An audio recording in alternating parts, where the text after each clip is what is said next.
This is Stuck Case. We're going to do the 300 blackout video today.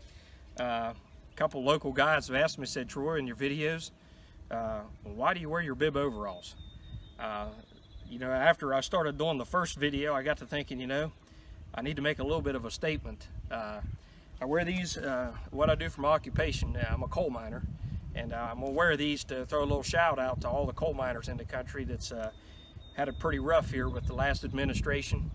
And the way that the energy business is moving forward, and now with the pandemic that's going on, there's a lot of guys out there that are really in a hard way.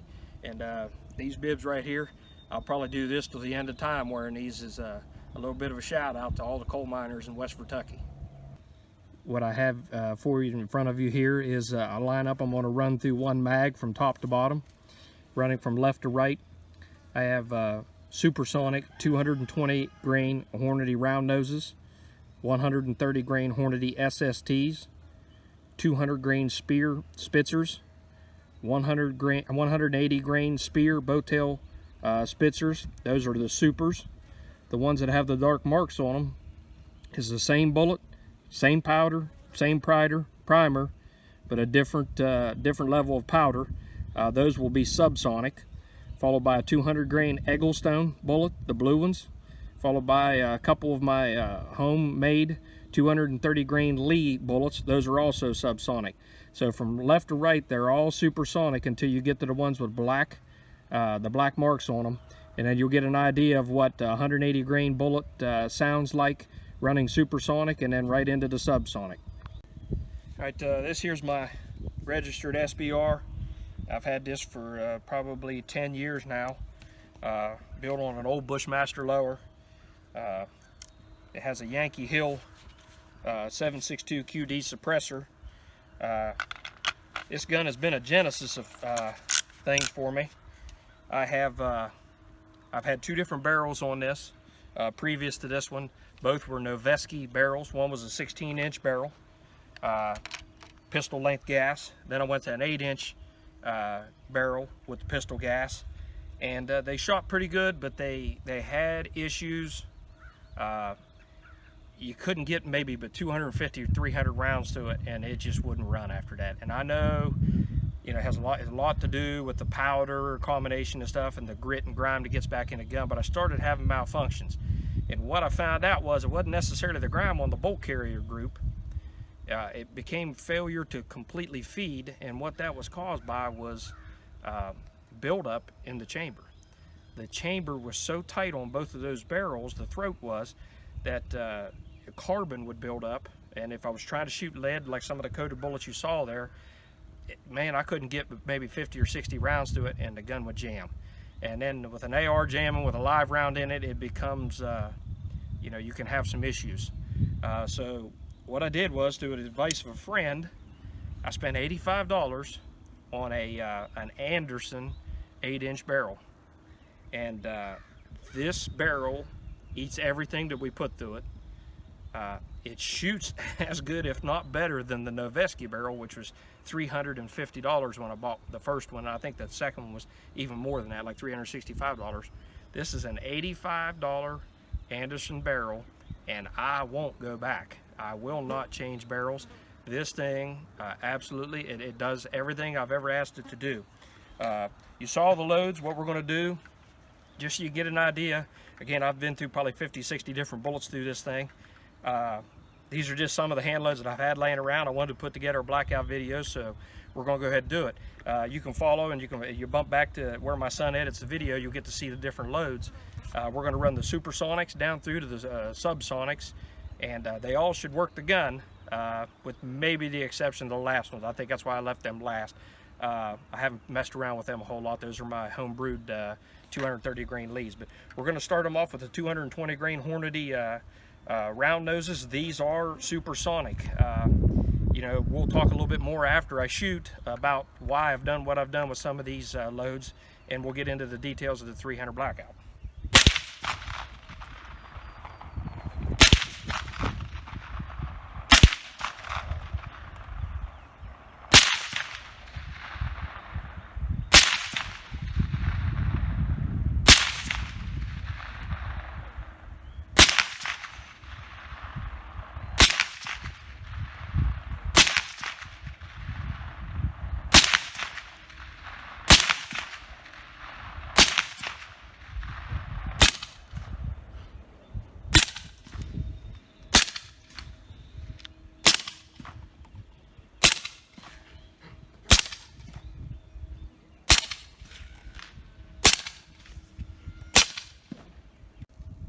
see, we just run down through there again. You can go back through and take a look at whatever the different loads were. It ran from supersonic down to the subsonics. Let's talk about the 300 blackout a little bit. It will never be a 30-06, 30-30 at best. 8-inch barrel will never even be a 30-30. So a person should ask themselves before they go investing in what you see here. There's almost a couple $1,000s laying there. What good is the 300 blackout? For what you just seen here today, supersonic, I would not go past 100 yards with it. The 130 grainers probably being the preferred bullet for shooting West Virginia sized deer. I did load some of the other ones up so you could see what they do. I was going to shoot plate with them, but that's dangerous. We've actually had ricochets at that distance, about 20 yards right there, where ricochets have whizzed past us because the bullets just don't mushroom. There's just not enough oomph. So what good is the 300 blackout? Again, if you're looking at 100 yards in, you love the AR platform, it can hunt. Would I recommend it? No. I would actually probably take my 5.56 over the 300 blackout, but the cartridge itself is just cool. It's just a fantastic, it's a hand loader's dream. It's the easiest cartridge I think I've ever had to hand load. There are times, you know, once I clean my brass, I don't even have to lubricate and run through the dice. It's that easy to reload. 5.56 ammunition's laying around. If you ever wanted to try your own and cutting your own brass down and stuff, it's there. It's cheap. If you want to make your own bullets, you like I just showed you with those 230 grainers, you can make your own bullets and run them through an AR platform. As far as like gumming up your suppressor, it happens, but you can dip it. You can get inside there. You can dip this thing, put it in the mixture. I'm sure you get online, you'll see I have dipped that suppressor a couple times. In fact, I have cooked this suppressor. This suppressor has been on about 3 different guns. It's a quick detach setup. But the 300 blackout itself, you just saw, it'll shoot round noses, it'll shoot supersonic, subsonic. You just run them right through. But once you set your gun up right, it can be a fun gun to shoot. But that's where it stops. If you're not necessarily kicking indoors or you're in part of a SWAT team or so forth, that's about where it stops, guys. It's a fun gun. It's a gun that you can go out and shoot some steel and shoot some paper, and everybody likes to hear how quiet it gets.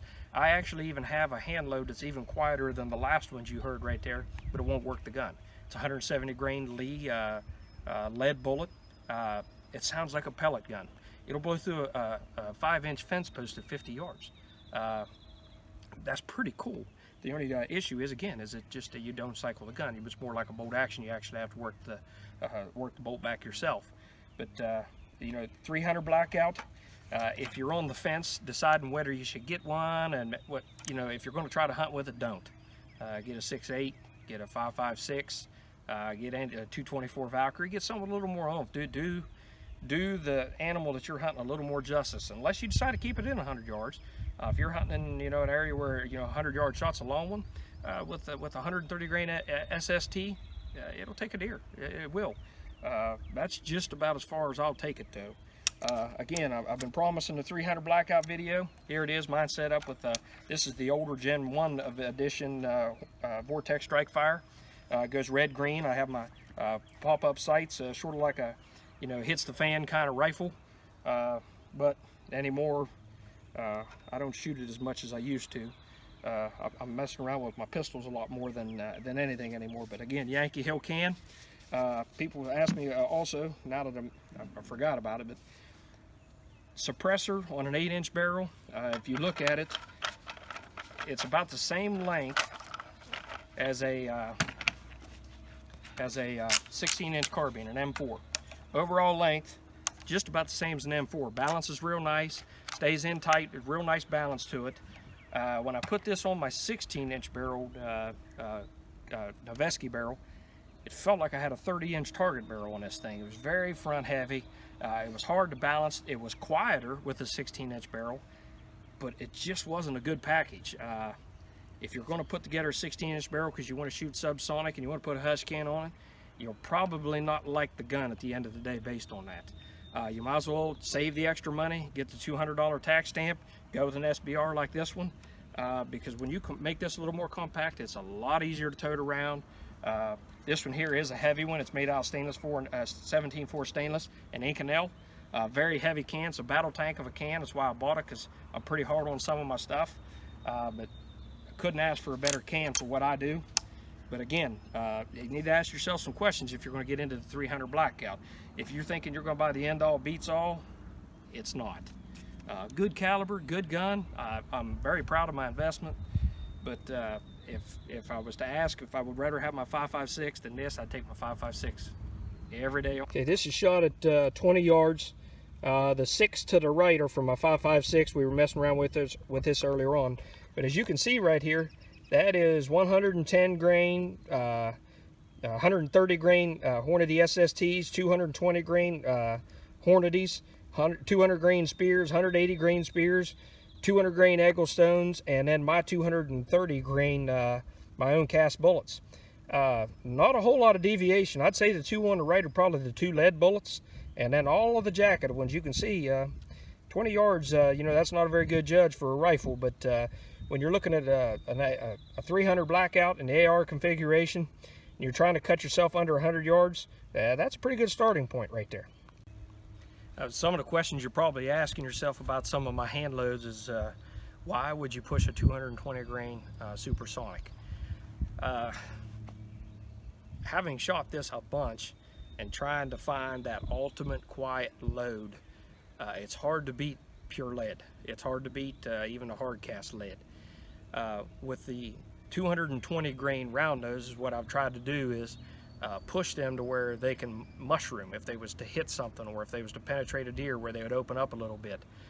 Those particular loads that you saw, those are loading anywhere from 17 up to 19 grains of Accurate Arms 1680 in an attempt to try to get them over 2,000 feet a second where they'll work. In the 8-inch barrel, what we found with the magneto speed is that it's not, it's very hard to do. The 220 grain would be equivalent to, like, say, a 44 Magnum. If you was to try to use that for home defense or something, I'd want to push it. I wouldn't want it to be super quiet. I'd want to push it so whatever it hits it hard. If you're trying to go super quiet, then you know it's really defeating the purpose of shooting a heavy bullet. You want that impact. You want to hit whatever it is that you're hitting hard, while still trying to maintain some kind of quietness out of the load. So I actually push those supersonic. I actually cut them back a little bit because, you know, 8-inch barrel, you could probably go a little harder, but 8-inch barrel, you're not going to burn all the powder. So for me to go 19 or even heavier, it's just wasting powder. So throwing that out there, you know, with the different loads, like the 130 grain SSTs, obviously, you know, you're wanting to try to get as much power as you can out of them, try to deer hunt with them. You're really not wanting to, if you're wanting to go that low and trying to go supersonic, you're really defeating the purpose of that gun.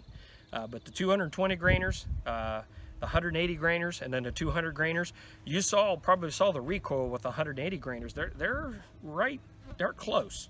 If you was to keep it under 50 yards, that 180 grain spear bullet with its open lead tip, you may get what you're looking for out of a deer. I've not tried it. I don't believe I would at this point in time. I've got too many other guns to do that with.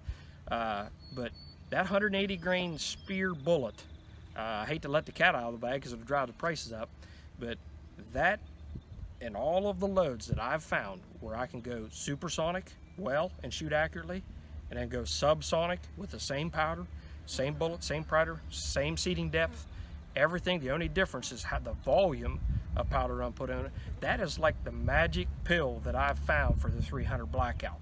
So throwing that out there, you can get those for about $23 a box.